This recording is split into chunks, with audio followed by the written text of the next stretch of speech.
السلام علیکم ناظرین، احمان نیوز میں ایک بار پھر آپ کو خوش آمدید کہتے چلیں۔ میں ہوں محمد ابرار۔ اب تک کی تازہ ترین ہیڈ لائنز۔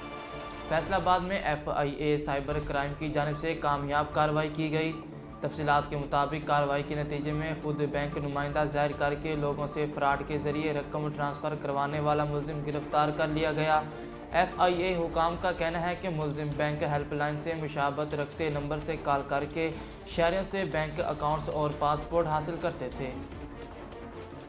وزیر اعظم کے دورے چین کے دوران چینی کمپنیوں نے پاکستان میں سرمایہ کاری میں دلچسپی کا اظہار کیا ہے۔ وزیر اعظم عمران خان نے چینی سرکاری اور نجی کمپنیوں کے رہنماؤں سے ملاقاتیں کی۔ وزیر اعظم نے چائنا کمیونیکیشن کنسٹرکشن کمپنی، ہوازیونک technology, Zhejiang seaport group اور چیلنجز اپریل کی قیادت سے ملاقات ہوئی۔ وزیر اعلیٰ پنجاب سردار عثمان بزدار کا کہنا ہے کہ قومی سلامتی پر کوئی سمجھوتہ نہیں ہوگا۔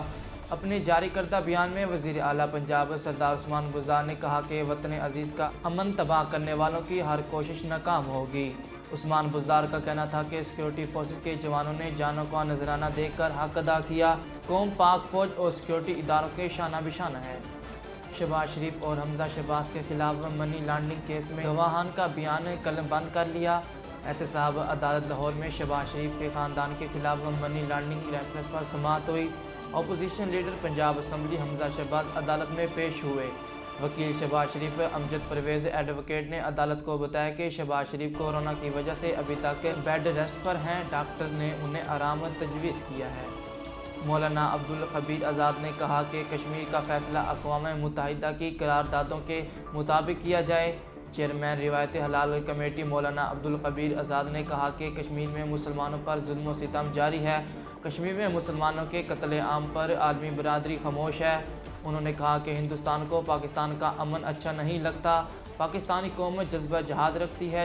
ناظرین، اب تک کے لیے اتنا ہی۔ مزید خبروں اور تفصیلات کے لیے ہمارے چینل کو سبسکرائب کیجیے اور ہمارے فیس بک پیج کو فالو کیجیے۔ اسی کے ساتھ ہی اپنے میزبان محمد ابرار کو دیجیے اجازت۔ اللہ حافظ۔ اہلیان لیا کے لیے خوشخبری، MR نیوز چینل لا رہا ہے لیا سے روزنامہ MR news. Editor in chief Muhammad Rehan Rohani. اب آپ رہیں گے ہر خبر سے باخبر۔